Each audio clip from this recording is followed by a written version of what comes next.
Final question for today's episode is from Hudayfa. Is it permissible for a woman to become a pilot? When you say a pilot, most likely you're referring to a commercial pilot. And a commercial pilot is one of usually two, maximum three, sitting in the cockpit.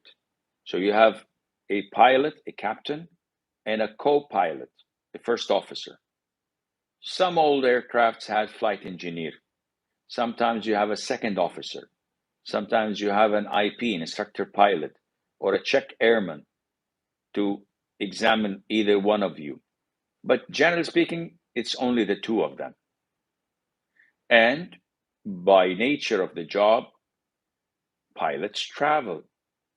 So a woman, first of all, cannot travel without a male mahram accompanying her, because the Prophet ﷺ prohibited that. So this is restriction number one. Secondly, she cannot be in seclusion with an non-mahram.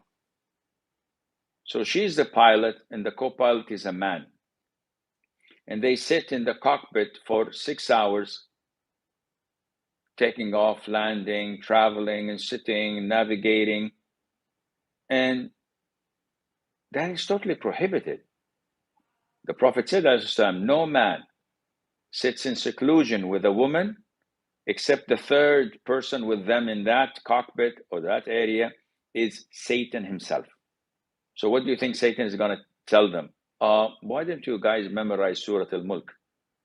It gets you closer to Allah? Of course not. Therefore, it's totally prohibited for a woman to work as a pilot or to travel without a mahram as a hostess, for example. And we know what happens. Of course, we don't paint them all with the same brush, but what do you expect a woman who's single, who travels and has layovers in different countries, in 5-star hotels, 7 or 8 days a month? She stays for 2-3 nights in each layover, and she's working with men, with pursers, with flight attendants or male, and having breakfast, lunch, dinner in the restaurants with pilots, and they mix and they go shopping together. Hello, what do you expect? Such jobs are extremely dangerous for the chastity of women.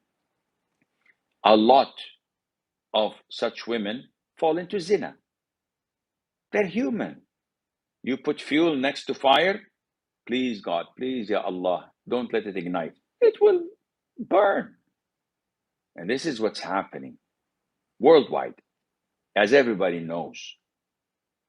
So this is not something a Muslim would want in his CV in front of Allah Azza wa Jal on the Day of Judgment, not even in front of normal people. May Allah Azza wa Jal protect us and our daughters and our sons from such fitna.